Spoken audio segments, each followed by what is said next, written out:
Hello, and welcome to our series, Women in E-Mobility, Accelerating Women in the E-Mobility Sector. I'm Dr. Shelley Francis, co-founder and managing partner at EV Noir. EV Noir's work centers on electric, connected, shared, and autonomous mobility solutions. We focus on two areas, which are e-mobility best practices and e-mobility diversity, equity, and inclusion. So during this series, we'll talk with leaders working across the e-mobility sector. We focus on engaging women leaders, which is very important.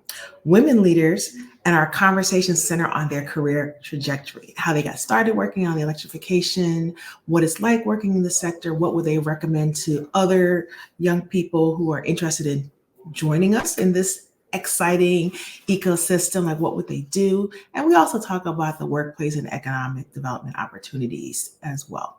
So there's no better time than now to dive in. And today's session is brought to you by the team at EV Noir.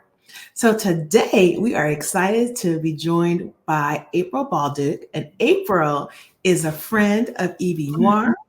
And she is also the founder and president of S-Curve Strategies, where she is working with states, counties, utilities across the United States, and she's helping them to develop their electric vehicle infrastructure strategies. So April, we are excited to have you here today. Welcome to Women in E-Mobility. I'm excited to be here. So excited to be here. And it's so good to see you. And I love all the work that you all are doing. So Likewise, thank you. So it's great to have wonderful allies in this space. So can't say how excited we are today to have you and learn more about your career path. yeah, happy to share. All right. So let's see. Our audience wants to know how amazing you are, first of all, and how your leadership in work is transforming our space. So let's start there. Start off by telling us more about your work and more about your expertise as well. Tell us about S-Curve Strategies and how you were founded, and tell us more about the type of work that you lead. Yeah, so I have been working in the electric vehicle program space, I would say, for at least since about 2010. And so prior to that, I was at the San Diego Gas and Electric at the utility. So my background is really comes from the utility. And so being on their electric vehicle team, I was getting so many calls from other utilities saying, hey, we want to do what you're doing. We want to grow our region to have the highest adoption rate of electric vehicles. And so I just thought, ding, ding, ding, I need to go out, open my own company. I had been working in this space for quite some time, rolling out programs. And so now I work with, as you said, with counties and states and with many other different utilities across the country. And that's been since 2017. So a lot of the work that we do has to do with regional transportation electrification planning, helping regions, helping utilities think through the problem on how are they going to meet their greenhouse gas emission goals by reducing emissions from transportation. And so, which is always top of mind for most regions. And it's been just such an exciting journey so far. Having you provide your leadership and expertise in the field, particularly working with utilities, is so critical because there's so many challenges and nuances that utilities are facing in terms of just how to think about doing engagement, infrastructure, cracking the multifamily housing infrastructure challenge. So I think there's definitely, I'm sure you'd stay quite busy, I'm sure. I definitely have been staying busy, and I've been working in 11 different states since I've launched my company, which is really exciting because every state, as you know, you work across the US, every state is different and has different goals and different ways that they approach things. And so that's what's been really exciting for me is seeing that, and then of how many people that are excited about this space.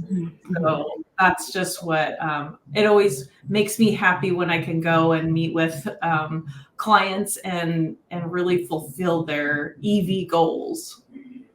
Excellent. I want to stay a little bit in the utility conversation for a minute. So obviously you came to this space and you became an entrepreneur from having worked in the utility industry. So obviously utilities play a major role in electrification and advancing mobility, but they definitely need our help. So how have you specifically, you and your company, approached working with utilities and helping them understand the need for stakeholder engagement, for instance?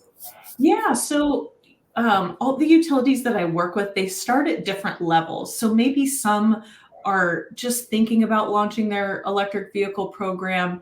Maybe some have launched it, but they're having issues getting traction with the installation of charging stations or people participating in their program.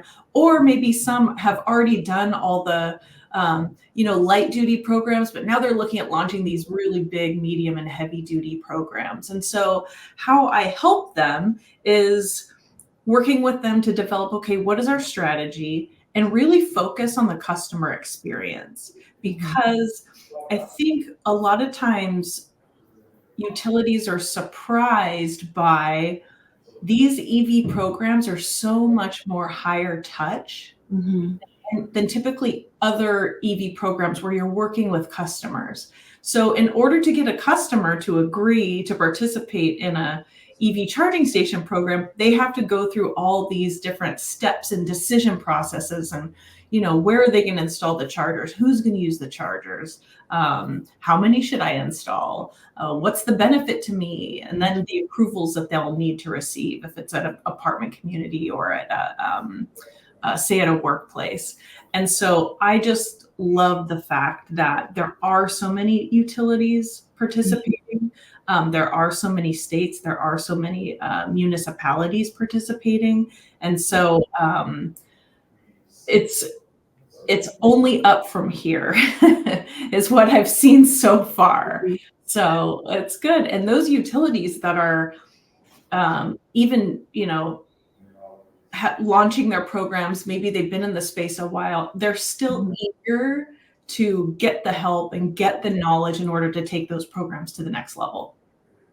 Yeah, and that is even more reason and justification that one, your work is amazing, much needed, and they definitely need to be very thoughtful just in terms of how they're structuring their programs and obviously utilizing kind of like this big box, one size fits all. Every community is the same approach. Obviously, is not the best practice, and it's not going to lead for a successful transition. And I'm sure you probably have a lot of those conversations or have had a number of those over the years. Yeah, I mean, one of the biggest opportunities for utilities is to engage the community around this issue. Mhm. So I think probably one of the biggest tips I could give a utility would be engage your community-based organizations to help you do what you need to do to get the word out, because that is one way that you can engage with the community in a meaningful way. And it doesn't matter which state you're in, uh, Mhm. which city you're in, when you partner with these local community-based organizations to help get your message out that you have programs available, that's where we see the needle moving quite quickly. Yeah, and it's so critical because those partners have that the ear of those key stakeholders, and they have the relationships, and they have the networks. And whereas the in some instances the utility can be seen as the utility, and Right. so people are apprehensive of engaging with the utility, but they trust X CBO partner or X faith-based leader, to bridge that gap. So that is such an important relationship and an important kind of structure to recognize. And that, Yeah. you A know. perfect example of partnering with faith-based leaders. We Mhm. did that in one instance, and it was so cool because that very next weekend at one of the dealerships where we had an event, that Mhm. pastor brought almost his whole congregation in just to look and see and learn more about the vehicles. And he was so excited, and they were excited, and it Mhm. was awesome. I love that. That Yeah. is so wonderful. And I know obviously being that we're both EV drivers and enthusiasts, that definitely provides a special, unique lens to how we view these issues and how we think about, exposing people who may not normally have exposure like that. Faith-based leader brought his congregation, and just being able to provide like the perspective of an EV owner and enthusiast, and really normalizing what EV adoption looks like without trying to sell people on it makes a huge difference. Can you talk about maybe how being an EV owner and a driver impacts the way you approach work in this space? Yes. So I've been driving electric since 2011. Woo! Yeah. And I have probably experienced all of the, joys and barriers to EV adoption that anyone could experience. And like for me, the joy, and all of my colleagues make fun of me for this because my favorite word is torque, and I could say torque all day, torque, torque, torque. I could say it all day long. I just love it. And, because the feeling, that you get when you put your foot on the pedal is just that smooth, quick acceleration, but then also an understanding of the customer experience. And I think that's what makes people like myself and like you so great at what we do, is because when you understand the importance of, if we're going to grow the adoption of electric cars, the importance of every customer or every driver, whether you're a driver of a fleet, whether you're a driver of a school bus, whether you're a driver of, shuttling your kids to school in the morning, the experience has to be a positive one. And so charging has to be ubiquitous. The vehicles have to work. We need to increase range. And the exciting part is that we're seeing all of those things happen as you have your ear to the ground so well in this industry. No, I mean, I think that lived experience is so critical. I know for myself, like I've gone from being in multifamily to like a townhouse to a single family, and just kind of navigating what charging infrastructure looks like. I've lived in neighborhoods that are charging deserts, and I've lived in neighborhoods that had more, access to charging. So I had an opportunity to just kind of have those different lived experiences to understand, like, okay, when we're talking about charging infrastructure with different stakeholders and decision makers, to having these lived experience, as well as knowing others who've had challenges and or positive opportunities with infrastructure, we are able to bring those different perspectives to those conversations, which I think is definitely critically needed. Yeah, I used to run a 10 gauge extension cord out my bedroom window of the rental I was in down to my driveway to charge my car, and it was a level 1. And Right. that's and it was my only vehicle, an all electric vehicle, and I got around for a decade just doing that and using public charging. That's But awesome. yeah, it's you're It right. can be done. It is, I'm not gonna lie, but Right. Right. But it's so much better now, though. So that oh my gosh, it's so thank much better. God. It's like night and day. It's incredible. Yeah. Yes. Like, wait a minute, that was like 13 years ago. You really had to want to drive an EV in some Yes. instances. I Yeah. had a BMW Active E. There was only 700 in the country. There were 33 in San Diego. So I was one of those drivers. Yes. And then I have had 2 Fiat 500 E's, Uh-huh. then a Nissan Leaf, Mhm. and then now the Tesla Model 3. And the reason why I got the Tesla Model 3 is because it was actually the least expensive vehicle out there.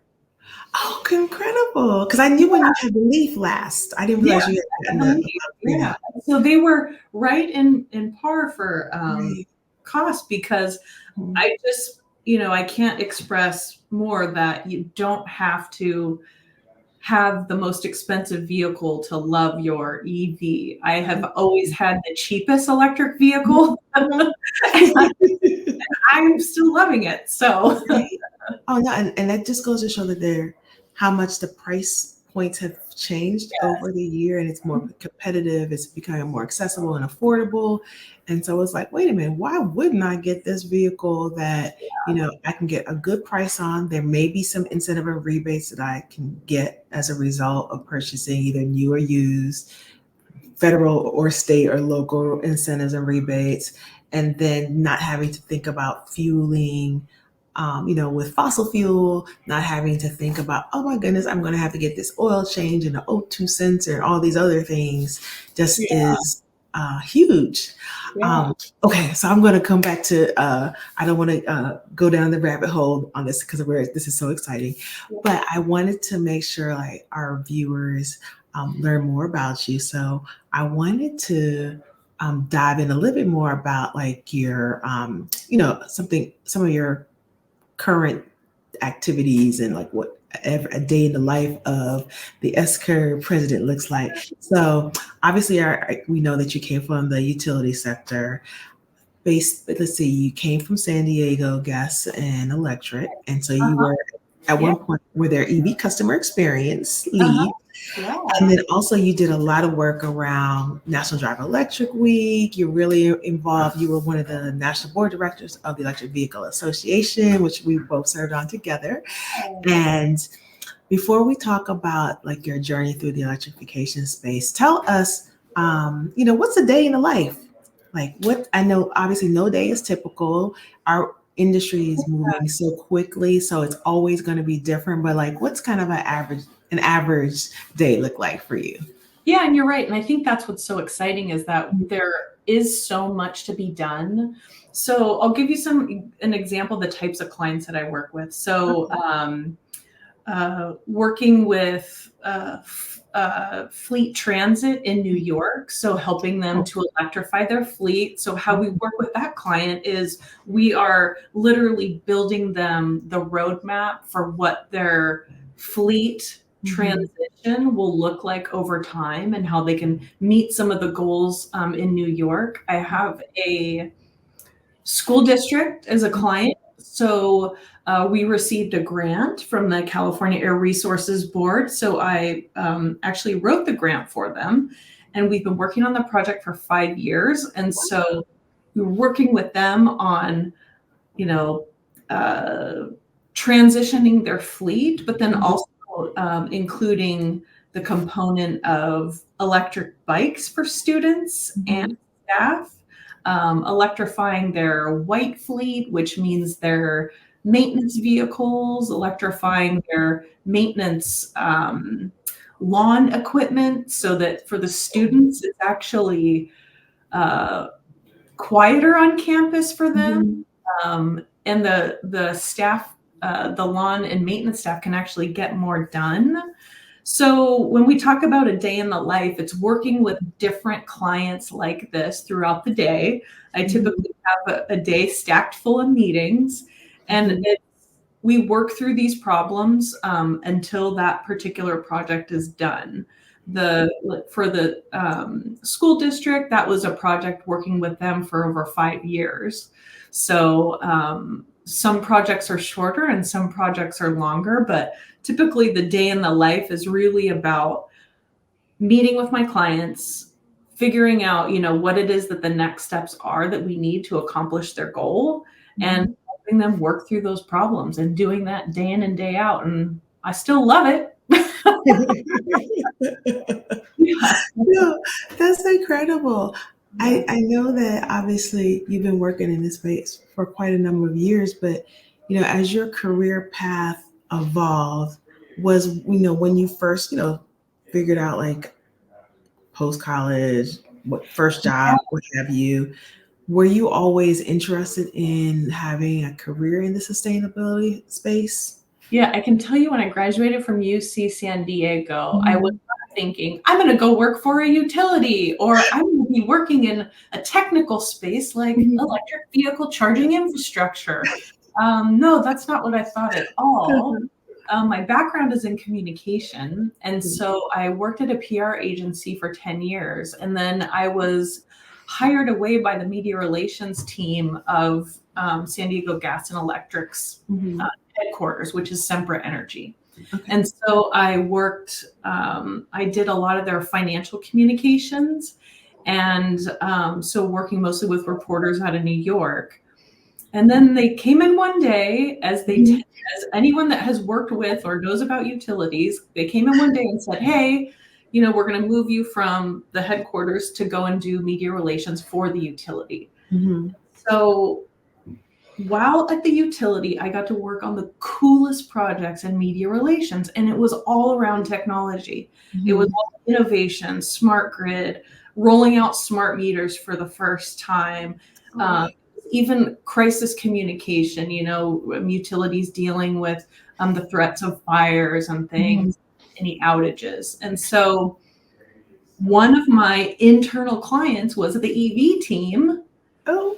And so when the team first launched, they came to me and said, hey, you know, you've been doing our media relations on the EV side for so long. Would you be interested in joining the team? And I thought, oh my gosh, absolutely. Because now from that point forward, I just focused on electric vehicles, and it was electric vehicles all day, every day, charging infrastructure all day, every day. And I loved it. I totally loved it. And that's why when I launched my own company, I really wanted to stay in that niche.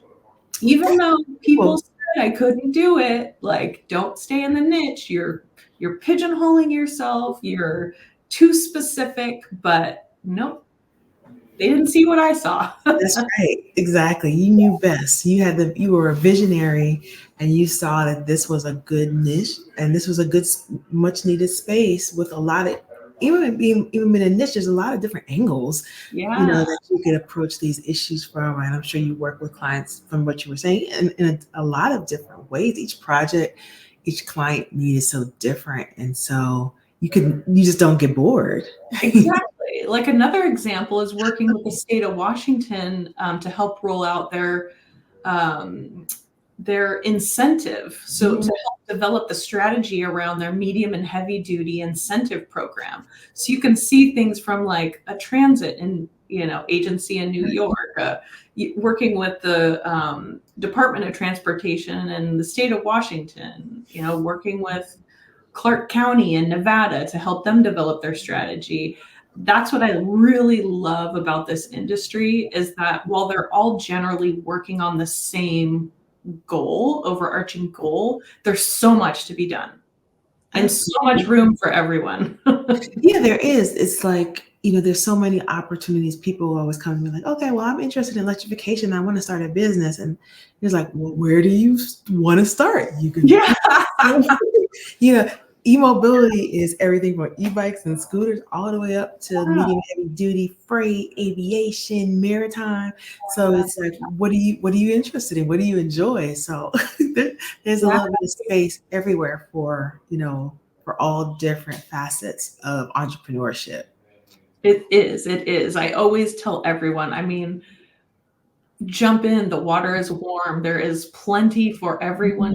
Mhm. There's, you know, tons of opportunities to go around. I Yeah. see the space growing, and it's a really exciting time to be in this space too. Yeah. It's really exciting, and I think it's a wonderful segue to talk about what it's like to be a woman in this industry. Obviously, Yeah. it's a heavily male-dominated, industry, and obviously increasing more women, diversity in the sector is really important.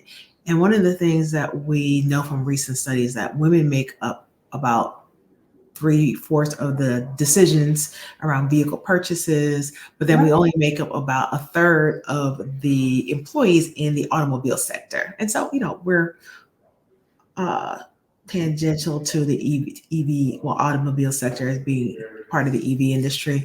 And Mhm. that tracks really well with research that we found too, where in particular women in public facing initiatives, there's a desire to see more women. There's a desire to see ads that are targeting issues that women face around utilizing EV. So whether it's safety, access to charging, they really want to see themselves be more part of this conversation.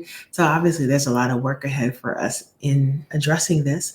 But in the meantime, can you talk about your experiences as a woman in this space? Particularly, what does it mean to be a woman in the space where we're a small number, we're small but mighty, but so much, obviously opportunity, and we have to navigate different things that maybe others who are in the space may not have to navigate.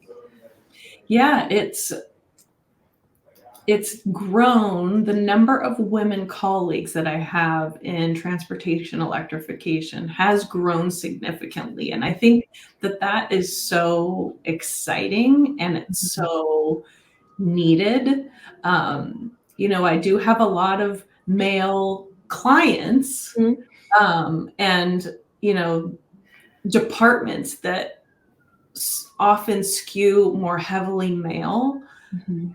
but that is transitioning. Okay. And I mean, some of the smartest people that I know are women in the transportation electrification industry. And because of the perspectives that they bring and the backgrounds that they bring and the knowledge that they bring, is unmatched, in my opinion. And so, how have I managed through this? I think like you would in any situation, whenever you come to the table, always have something to say and know the industry. But if you don't always have to know everything, but be curious and Mhm. always be learning. And that's what I've found has helped me a lot. Go to the networking events, reach out to a colleague. I mean, I would, when we were on the board for the Electric Vehicle Association, I would call you up and say, what kind of things are you working on? It's just Yes, so, that's true. it's important to do that. And now you see a lot of female groups growing around the electric vehicle industry, which is so great to see. But I try and network as much as possible, uh, going to conferences and um, making those connections and keeping those connections. And even if it's just a quick email or a hello, it's really important to keep that. I love that that you said that. That is such a people personal approach in terms of like business development and networking, cultivating those relationships, genuine relationships. Because I know you know this too. Like people want to work with folks that they like and that they enjoy talking to, that they can laugh with, they can have like a coffee or an adult beverage with, if that's what your Yeah. preference is. And so, but they also, want to know that you're going to show up for them, that you're going to be present. And I think what you just shared is so important in terms of seizing opportunity to network, to take that assignment or work on that project that maybe everybody doesn't want to work on, but it's good visibility and maybe it's going to give you some additional exposure. One of the things that like we tell our team members is that, we work in a hybrid work environment, but there are a lot of things that happen either before that official day starts, like it might be a breakfast that you get invited to, or lunch, or maybe it's a dinner. There's a lot of networking opportunities that can lend themselves to better business relationships, business development opportunities. So you kind of have to be flexible in terms of navigating that. I feel like, to be successful, you have to be open to going to some of those opportunities when you don't really feel like it. Like I'd Right. rather be at home in my jammies, but I'm going to go to this thing because it's going to be a good learning experience. It's good visibility and it's a good networking opportunity. Yes. I mean, I don't think that there's probably any meeting or networking event or conference where we walked away and said that we haven't learned one thing. Right. You Yes, learn that's true. so much, and that's why I go, is because I want to grow, and so I Mhm. think that's key. No, beautiful. I totally love that. I think this is a good segue to go into the fun round. So we have the 5 fun facts round. So it's kind of like a little rapid fire. Let's get to know April better moment. All right. So I'm going to ask you 5 questions, and this is all kind of pertains to like when you're stepping away from work life, like what does April like to do? So Oh, kind of okay. stuff. Yeah. So the first question is, so where's your favorite place to vacation? Would it be a beach, the city, or the mountains? Oh gosh, I love them all, but I love being on the water and I Mhm. love boats. So anytime it's my birthday or Mhm. near it, that's what I'm doing on the water, loving that. Love it. I love the beach and the water as well. So Mhm. I like that choice. All right. So this is all about like traveling and like hacks and maybe like best practices around travel. So when you're traveling, what would you describe as your best travel hack? My best travel hack, Mhm. I think it Or would your be best travel tool tip? yeah, well, my traveling tool or tip would be to use cubes for your clothes because you can fit more things. Packing cubes. But then that raises the question of, do you roll in the packing cube or do you fold? I'm a folder. I'm Okay, a okay, Yeah, okay. and even if you think you can't Mhm, do a carry-on, even if you're going, on international flights, mhm, 'cause it just mhm. makes things so much easier. Where, Yes, like, don't bring a big suitcase. Yeah, it's not gonna yes, help. that's a good. I Yeah. learned that very valuable lesson. Like I was in Venice, and I had like a huge suitcase that I had to drag up so many steps at the Yeah, train yeah, station after I got off the train, and it was terrible. yeah. Don't do it, don't do it. It was bad. It was really bad. Okay, so my next question is, okay, when you're traveling, what's the one thing that you will not leave home without? One thing that I would Mhm. not leave home without. Yeah. Typically, it's my iPad, just Okay. because when I do Mhm. go somewhere, I love being able to research the area, but you Mhm. you kinda learn things as you go along, so then I always like to, at night, go back and look Yes. everything up and check everything out, and yeah, Do you also keep like ebooks on there too? I do. I do. Okay. Yeah, Okay. yeah. Yes. Oh, speaking of ebooks and reading, what are you reading right now?